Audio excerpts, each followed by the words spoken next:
Muchos hoy creen que seguir a Cristo es garantía de paz emocional, prosperidad material y una vida libre de conflictos. Es la teología de la comodidad, un evangelio que promete alivio, pero evita el sacrificio. Pero la verdad bíblica es otra. Jesús nunca escondió el costo de seguirle. Él dijo: si alguno quiere venir en pos de mí, niéguese a sí mismo, tome su cruz y sígame. El verdadero evangelio no llama a la comodidad, llama a la renuncia. No invita al escenario, sino al altar.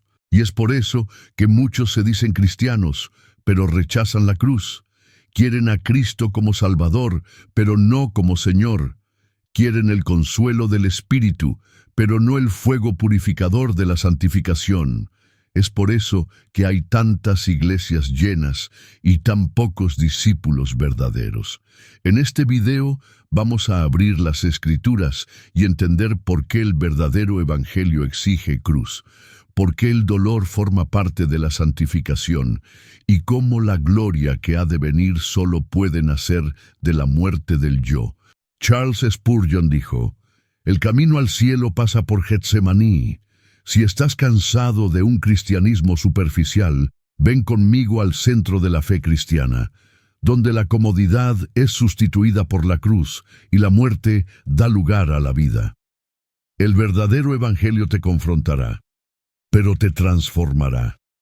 Vivimos en una época donde muchos quieren un Cristo sin cruz, un discipulado sin renuncia, una fe sin fricción. El evangelio predicado en muchos púlpitos modernos parece más una charla motivacional que una convocatoria a la muerte del yo. El Cristo presentado es un terapeuta emocional, no el Señor crucificado. El Espíritu Santo es vendido como consuelo rápido y no como fuego que purifica. El evangelio, en esa versión diluida, se convierte en una invitación a la comodidad y no a la cruz. Pero ese evangelio cómodo es una ilusión. Promete aquello que Cristo jamás garantizó. El verdadero Jesús no dijo: vengan a mí y tendrán facilidades. Él dijo: vengan a mí y tomen sobre ustedes mi yugo. El yugo de Él es ligero en comparación con el peso del pecado, pero sigue siendo yugo, sigue siendo entrega, sigue siendo camino estrecho. Esa ilusión nace del deseo humano de evitar dolor, esfuerzo y confrontación. Y, como serpiente en el Edén, esa versión del evangelio susurra: puedes tener a Dios y aún así seguir en control. Pero la verdad es que en el reino de Dios no hay trono para dos. O Cristo reina o el yo reina. No existe neutralidad. Spurgeon fue incisivo cuando dijo: si buscas a Cristo solo por comodidad, no lo encontrarás ni a Él ni el consuelo. Pero si lo buscas por quien Él es, hallarás ambos. Ese es el punto. Cristo no es un medio para nuestro alivio. Él es el fin en sí mismo. Y para llegar a Él hay que morir, al mundo, a la carne, al propio nombre. Esa ilusión del evangelio cómodo no solo falla en transformar, sino que engaña, hace que el hombre piense que está seguro cuando aún vive lejos de la cruz. Enmascara la necesidad del arrepentimiento, suaviza el pecado, transforma la iglesia en escenario y el culto en espectáculo. Todo para mantener la apariencia de fe sin la esencia de la santidad. Por eso, muchos se frustran con Dios. Esperan bendiciones y reciben pruebas.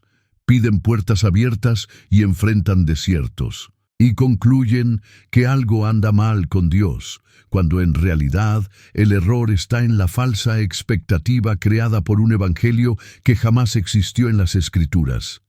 El Jesús de la Biblia nunca dijo que sería fácil. Él dijo que valdría la pena. El evangelio verdadero comienza con una cruz, no una cruz dorada de adorno, sino una cruz de sangre, de vergüenza y de muerte. Comienza con el abandono de la propia voluntad, con la entrega de todos los derechos, con la disposición de perderlo todo, incluso la propia vida, por amor a Cristo. Y solamente quien muere así puede vivir de verdad. En el fondo, el Evangelio cómodo es popular porque agrada a la carne. Dice, Dios va a cumplir tus sueños. Pero el Evangelio verdadero dice, Dios va a crucificar tus sueños para hacer nacer los suyos en ti. Uno hiere el orgullo, el otro lo alimenta. Uno salva, el otro adormece. Uno conduce a la gloria, el otro a la perdición. Por lo tanto, si has vivido un cristianismo cómodo, seguro, sin conflicto interno, sin confrontaciones con el pecado, sin cruz, quizás no sea cristianismo, porque donde hay Cristo, hay cruz. Donde hay cruz, hay dolor. Y donde hay dolor, por amor al Señor, allí comienza la verdadera vida del Espíritu. Desde el inicio de su ministerio, Jesús nunca ofreció un camino de flores. No prometió honra a los ojos del mundo, ni prosperidad terrenal, ni consuelo emocional permanente. Su convocación era clara, directa y dura. Si alguno quiere venir en pos de mí, niéguese a sí mismo, tome su cruz y sígame. Mateo 16:24. Ninguna promesa de aplausos, ninguna alfombra roja, solo una cruz por delante y el mundo entero detrás. Y lo más impresionante es que Jesús nunca intentó esconder esto. No sedujo a las multitudes con bendiciones materiales o promesas de facilidades. Al contrario, parecía querer alejar a los que venían por interés. Cuando las multitudes lo rodeaban, él decía cosas como: «Cualquiera de vosotros que no renuncia a todo lo que posee, no puede ser mi discípulo». Lucas 14:33. Jesús hablaba de perder la vida para encontrarla, de sufrir persecuciones, de cargar el peso de la obediencia hasta el final. Era como si él dijera: «Piénsenlo bien antes de seguirme, porque conmigo el camino es estrecho». Y aún así, él la traía, porque la verdad, incluso cuando hiere, tiene un perfume que la mentira jamás imita. Hoy, sin embargo, muchos quieren reformular la invitación de Cristo. En lugar de niéguese a sí mismo, predican: realízate plenamente.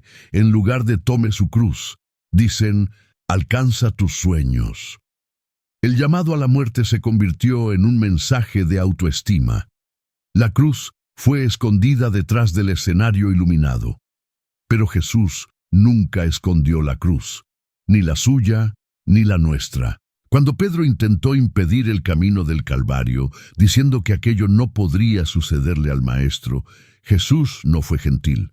Le dijo: «Quítate de delante de mí, Satanás». Mateo 16:23. Porque cualquier intento de borrar la cruz es diabólico. Cualquier evangelio que omite el sufrimiento como parte del discipulado está cooperando con el infierno, no con el cielo. Charles Spurgeon, como voz profética en su tiempo, alertó: «La cruz de Cristo es el corazón del evangelio. Si se la quita, todo lo demás se vuelve ruina».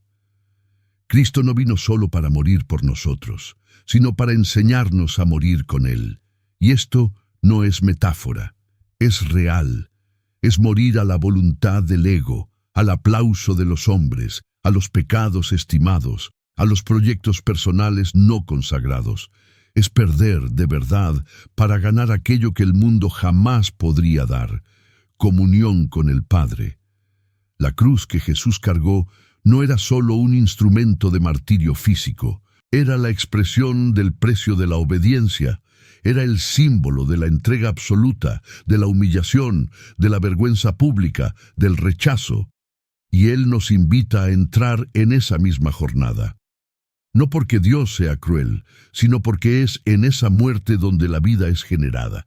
La cruz es el puente entre el viejo y el nuevo hombre. Nadie atraviesa del pecado a la santidad sin pasar por ella. Muchos quieren la resurrección sin el viernes de la pasión. Quieren el poder de Pentecostés sin el silencio de Getsemaní, pero Dios no acelera procesos.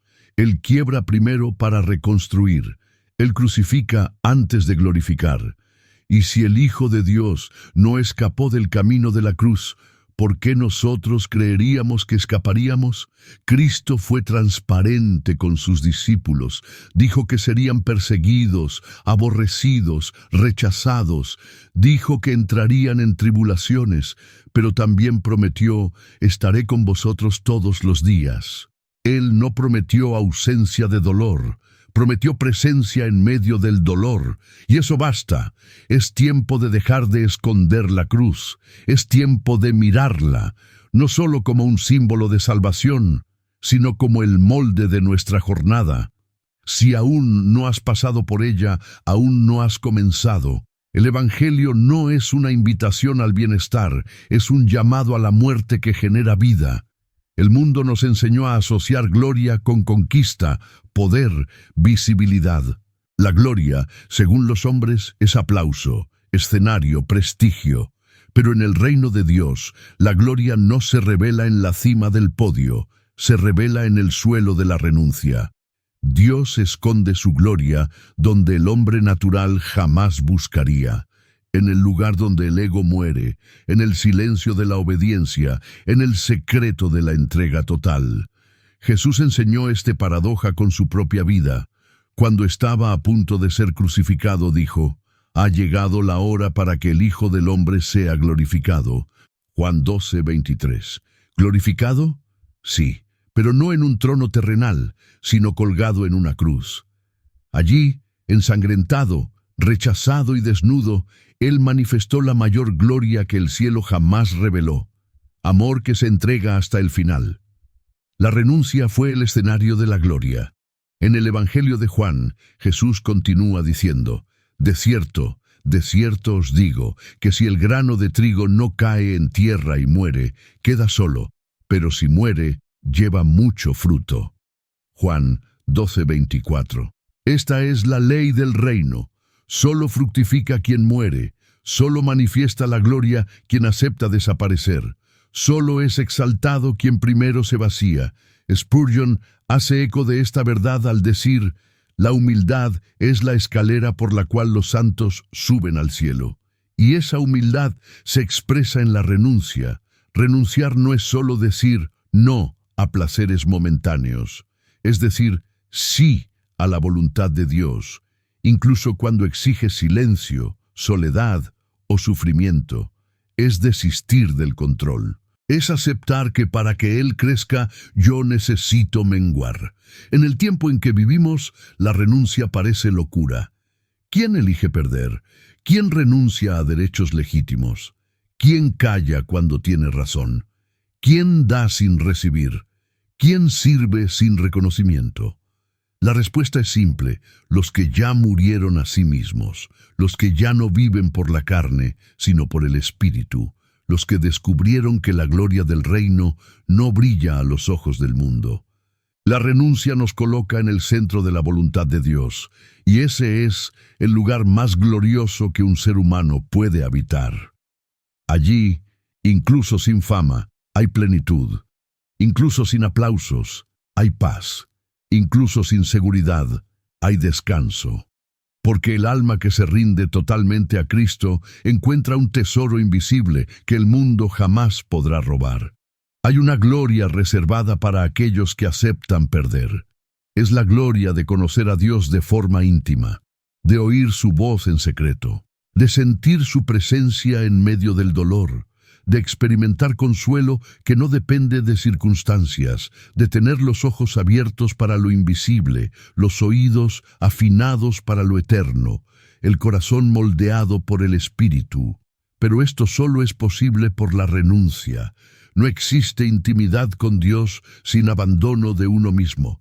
No hay presencia sin purificación. No hay revelación sin crucifixión. Dios no comparte su gloria con el ego. Él solo derrama su unción sobre vasos rotos. Y aquí está el gran misterio. Cuanto más el hombre se vacía, más se llena. Cuanto más desciende, más ve. Cuanto más muere, más vive. Esa es la matemática divina. Pérdida que es ganancia, dolor que genera vida, renuncia que atrae gloria. Por eso, cuando la cruz aparezca en tu camino, no huyas. Cuando Dios pida algo caro, no negocies. Cuando el Espíritu Santo te llame a la renuncia, no dudes. Hay algo precioso escondido en ese lugar, la gloria que no se ve con los ojos, pero transforma el corazón. La palabra santidad ha sido cada vez más olvidada en los púlpitos modernos, y cuando se menciona, suele reducirse a un comportamiento moral aceptable, a buenas prácticas, a una vida correcta. Pero santidad, en las Escrituras, es algo infinitamente más profundo.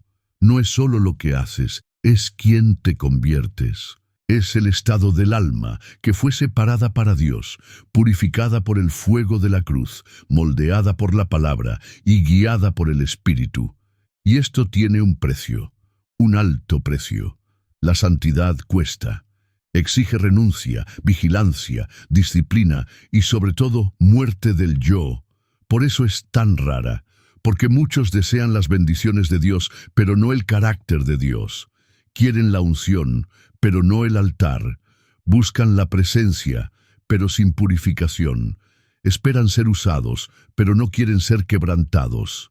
Charles Spurgeon alertó: Dios no usará vasos sucios. Él puede incluso limpiarlos, pero primero los quiebra. Esa es la realidad. No hay santidad sin dolor. Dios no moldea a los hombres con palabras suaves, sino con pruebas ardientes. Él separa, aísla, disciplina, trata, y todo esto porque nos ama, porque sabe que, si somos usados sin ser transformados, seremos una amenaza para los demás y para nosotros mismos. El apóstol Pedro escribió: «Sed santos porque yo soy santo». 1 Pedro 1:16. No es una sugerencia, es un llamado, es el estándar, es la identidad del pueblo de Dios. Ser santo es ser diferente, no solo en apariencia, sino en esencia. Es pensar como el cielo en medio de una cultura caída, es reaccionar como Cristo en un mundo lleno de odio. Es elegir la verdad incluso cuando cuesta amigos, estatus u oportunidades. Pero pocos están dispuestos a pagar ese precio. Prefieren un evangelio más ligero, que acepte todo, que justifique los pecados, que anestesie la conciencia. Un evangelio que permita seguir en el pecado siempre y cuando se siga asistiendo a cultos y citando versículos. Pero eso es mentira, es herejía, es muerte disfrazada de religión. La santidad separa, no solo del pecado, sino de todo aquello que impide la plena comunión con Dios. A veces, esto incluye personas, hábitos, distracciones, sueños.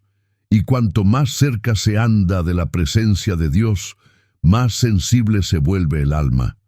Cosas que antes parecían pequeñas, ahora hieren. Palabras que antes eran toleradas, ahora duelen, porque la luz revela lo que estaba escondido. La santidad también exige vigilancia constante. El enemigo no teme a los creyentes que asisten a la iglesia, teme a los creyentes que viven en santidad. Porque la santidad quema, incomoda a los demonios, silencia la carne y atrae al cielo. Por eso, quien decide vivir separado para Dios será perseguido, será incomprendido, será probado, pero también será sustentado. Hay algo glorioso reservado para aquellos que abrazan este camino estrecho. No es estatus, no es fama, es una comunión profunda con el Espíritu Santo, es paz que no depende de circunstancias, es autoridad que no viene de cargos, sino de la presencia, es fuego que no se apaga, incluso cuando todos alrededor se enfrían, pero pocos quieren esto, porque cuesta tiempo en secreto, cuesta decir no a la carne. Cuesta cargar la cruz todos los días. Cuesta morir en silencio cuando se tiene razón. Cuesta obedecer cuando no se entiende. Pero todo este costo es mínimo ante la gloria que será revelada. Si quieres más de Dios, necesitas dar más de ti. La santidad no es una escalera al cielo, es el propio cielo comenzando dentro de ti. Y por más que este camino sea estrecho, es seguro, porque Dios sustenta a los que eligen vivir separados para Él. El Espíritu Santo no es una fuerza mística, una energía espiritual que viene para emocionarnos en cultos o hacernos sentir escalofríos. Él es Dios. Él es el Santo Consolador, el fuego que consume, el Maestro silencioso que habita en los que se rinden. Pero hay un principio espiritual que rara vez se predica en los púlpitos modernos. El Espíritu Santo no desciende donde hay división interior. Él no comparte espacio con ídolos. No habita en corazones que aún intentan servir a dos señores. Jesús fue directo. Ninguno puede servir a dos señores, pues aborrecerá al uno y amará al otro. Mateo 6:24. Esta verdad no se limita al dinero. Sirve para todo: ego, pecado, vanidad, fama, religiosidad, relaciones tóxicas. Donde hay un trono dividido en el corazón, el Espíritu de Dios no reina. Puede incluso visitar, pero no permanece. Y por eso muchos cristianos viven secos, asisten a cultos, memorizan versículos, cantan alabanzas, pero no tienen vida en el Espíritu, porque todavía no han decidido por completo a quién pertenecen. Están con un pie en el altar y otro en el escenario, un pie en la palabra y otro en la opinión pública, un pie en la oración y otro en la conveniencia. Y Dios no opera en medio de la duplicidad. Charles Spurgeon dijo: un corazón dividido es un corazón muerto. Dios quiere el todo o nada. La unción del Espíritu no es barata. Es sellada en el altar de la rendición total. El Espíritu Santo busca moradas, no visitas ocasionales. Desciende donde hay entrega radical, donde el pecado ha sido crucificado, donde la carne ha sido silenciada, donde ya no hay reservas, donde la voluntad propia ha sido puesta en el suelo. Desciende donde el sí ha sido absoluto. Por eso, tantos hoy confunden emoción con unción. Creen que el Espíritu está presente porque lloraron durante la alabanza. Pero la verdadera señal de su presencia es transformación, es arrepentimiento, es muerte del viejo hombre, es vida en santidad, es hambre de la palabra, es temor del Señor. Donde esto no existe, no hay presencia, hay ilusión. El Espíritu Santo no es un adorno del culto moderno, es el combustible de la vida cristiana. Sin Él no hay poder para vencer el pecado, no hay discernimiento, no hay consuelo real, no hay frutos. Jesús dijo: separados de mí, nada podéis hacer. Juan 15:5. Y la forma en que Él permanece en nosotros es por el Espíritu. Descuidar esto es vivir una religión vacía. Pero ¿por qué hay tantos corazones divididos? Porque la cruz dejó de predicarse, porque los púlpitos empezaron a prometer un Cristo que solo consuela, pero no confronta, un Salvador que sana, pero no exige arrepentimiento, un Espíritu que bendice, pero no quema. Y así la iglesia se fue llenando de miembros, pero no de discípulos. El Espíritu Santo no quiere una parte de ti, Él quiere todo. No desciende para dejarnos como estamos, sino para transformarnos. Él es fuego, y el fuego consume. Si quieres que el Espíritu venga, prepara el altar, y el altar es el corazón, sin grietas, sin reservas, sin ídolos escondidos en los rincones oscuros del alma. Dios no rechaza corazones quebrantados, pero Él rechaza corazones divididos. Porque el quebrantado reconoce su miseria y se rinde. El dividido negocia con el pecado y esconde intenciones. Uno atrae la gloria, el otro repele la presencia. Si sientes que hay distancia entre tú y el Espíritu Santo, pregunta: ¿qué sigue en el trono de mi corazón?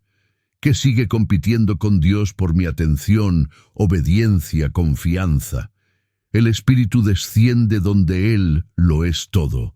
Y cuando Él desciende, todo cambia. La vida adquiere dirección, el alma encuentra descanso, y la gloria de Dios se manifiesta, no en forma de espectáculo, sino de santidad. Vivimos una generación que teme el dolor más que el pecado. Un tiempo en que se huye del sufrimiento como si fuera señal de la ausencia de Dios. Pero en las Escrituras, el sufrimiento nunca fue descrito como maldición. Fue descrito como escuela. La cruz no es un castigo, es un proceso. Y el cristiano que no entiende esto, tarde o temprano, se decepcionará con el camino estrecho. Jesús no prometió una vida cómoda, sino una vida con propósito. Él dijo, «En el mundo tendréis aflicción, pero confiad, yo he vencido al mundo». Juan 16:33. Y es justamente en la aflicción donde muchos descubren quiénes son realmente. La fe no se mide en el culto, se prueba en el desierto. La santidad no se revela en la comodidad, se revela en la lucha contra la carne. Charles Spurgeon afirmó, «La tribulación no nos destruye, nos revela. Es en el fuego donde el oro es purificado, es en el silencio del dolor donde la fe deja de ser discurso y se convierte en convicción». Dios no desperdicia sufrimiento, cada lágrima tiene un propósito. Cada noche oscura, una lección, cada pérdida, un llamado a la eternidad. El apóstol Pablo comprendía esto. Él no le pidió a Dios que lo librara del dolor, pidió gracia para soportarlo. Dijo, «Porque mi poder se perfecciona en la debilidad». 2 Corintios 12:9. Mira qué contraste. El mundo dice que el poder está en la fuerza, pero Dios revela su poder en la fragilidad. La cruz nos enseña esto. Muchos quieren una fe que los libre del sufrimiento, pero la fe verdadera nos sostiene dentro de él.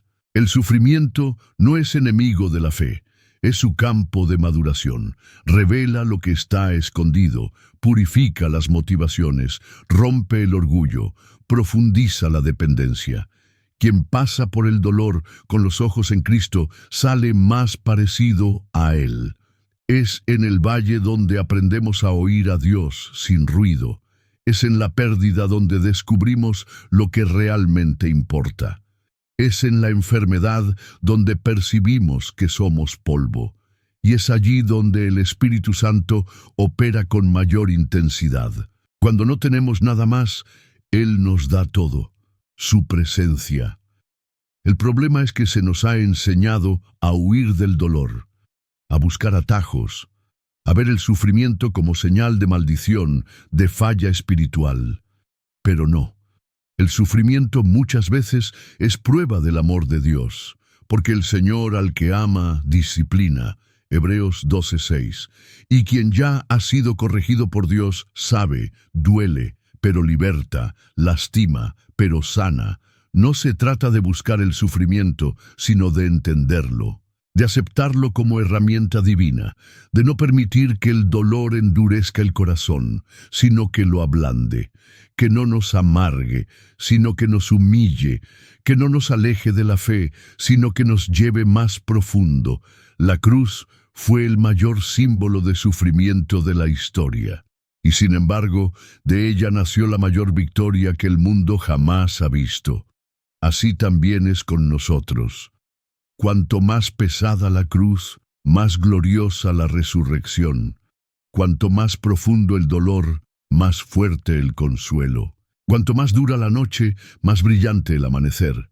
Spurgeon decía, Dios está más cerca de nosotros en el dolor que en la alegría. Y es verdad, porque en el dolor callamos, y en el silencio escuchamos. Y cuando escuchamos, entendemos. Y cuando entendemos, confiamos. Y cuando confiamos, descansamos. El sufrimiento no es un fin, es un medio, es un puente, un camino, una escuela. Y el Maestro, incluso en silencio, está presente en cada lección. Si estás sufriendo hoy, no huyas. Pregunta, ¿qué quiere el Señor enseñarme aquí? ¿Qué parte de mí necesita morir para que Él viva en mí? La respuesta no vendrá de inmediato, pero vendrá, y cuando venga, entenderás que la cruz no fue castigo, fue formación, que el dolor no fue ausencia, fue pulido, y que la fe verdadera, aquella que permanece hasta el final, solo nace en quien pasó por la escuela de la cruz y no se rindió. La cruz nunca fue el fin. Siempre apuntó a algo más grande. Es el portal, no el destino. El altar de la muerte que precede al trono de la gloria. El campo de batalla donde se conquista una corona que el mundo no puede ver, pero el cielo reconoce. El cristianismo verdadero es esta senda invertida. La corona no se recibe antes de la cruz, nace de ella. Jesús lo sabía. No era necesario que el Cristo padeciera estas cosas y que entrara en su gloria. Lucas 24:26. Primero la sangre, después el esplendor. Primero el silencio de Getsemaní, después el cántico de triunfo. Primero la espina, después el oro. Esta es la matemática divina. El sufrimiento prepara el camino de la exaltación. Charles Spurgeon escribió: si somos participantes de su cruz, seremos también de su corona. Pero aquí está el problema. Muchos quieren la corona sin el peso de la cruz. Quieren ser honrados sin ser quebrantados, ungidos sin ser probados, victoriosos sin ser crucificados. Y por eso viven frustrados, vacíos, sin frutos, porque no entendieron que en el reino de Dios la victoria nace de la renuncia. El apóstol Pablo, al final de su vida, escribió: he peleado la buena batalla, he acabado la carrera, he guardado la fe. Por lo demás, me está guardada la corona de justicia. Jones, Timoteo 4:7-8.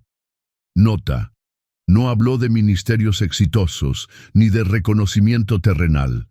Habló de fidelidad, habló de combate, habló de cruz. Esta es la medida del cielo. Quien permaneció fiel hasta el final. Puede que no tengas aplausos aquí, pero puedes tener corona allá. Puede que no seas comprendido aquí, pero puedes ser recibido en gloria allá. Puede que los hombres no te recuerden, pero serás honrado por ángeles, cuando el Cordero te entregue lo que ningún ojo vio, la recompensa de la perseverancia. Pero esta corona no es un símbolo de gloria personal, es un símbolo de intimidad eterna. La verdadera recompensa no es oro ni honor, es Cristo. Es verlo cara a cara, es estar con Él y ser como Él. Juan escribió: y así estaremos siempre con el Señor. 1 Tesalonicenses 4:17. Esa es la victoria final. La cruz nos enseña el camino de la dependencia. La corona revela el fin de la jornada, la unión completa con el Señor, y cada lágrima que derramaste en obediencia será recogida como joya. Cada paso que diste en la oscuridad será recordado como adoración. Cada vez que dijiste hágase tu voluntad, será eternizada en el libro de la vida. Por eso, no te rindas. No cambies la cruz por un alivio momentáneo. No negocies la fidelidad por comodidad. No tires a la basura la eternidad por una aflicción pasajera. Hay una corona esperándote, y no está hecha de metal, está hecha de eternidad, de amor, de gloria celestial. Spurgeon declaró: nuestro camino es estrecho, pero nuestro final es ancho como los cielos. Y es verdad. El camino es arduo, pero el destino es glorioso. La carga es pesada, pero la recompensa es inmensurable. El mundo verá tu cruz, pero los cielos verán tu corona. El mundo se reirá de tu renuncia, pero los ángeles se inclinarán ante tu fidelidad. La cruz te forma, la corona te consagra, pero ambas apuntan a una misma verdad. Vale la pena seguir al Cordero hasta el final, porque el que venza heredará todas las cosas. Si este mensaje te confrontó, te fortaleció o te despertó, no lo guardes solo para ti. El Espíritu Santo todavía está llamando a personas dispuestas a cargar la cruz, no solo a escuchar sobre ella. Suscríbete ahora al canal La Escuela del Príncipe. Activa la campanita para no perderte los próximos videos. Dale me gusta a este contenido para que más personas sean alcanzadas. Y comparte con alguien que necesite recordar que el Evangelio no es comodidad, es renuncia, es cruz, es fuego que consume. Y comenta abajo, el verdadero Evangelio me encontró. En la descripción también encuentras nuestros ebooks exclusivos para fortalecer tu jornada. Que tu vida sea altar, que tu fe sea fuego, que tu corazón no negocie la cruz. Hasta el próximo video. Que el Rey te encuentre fiel.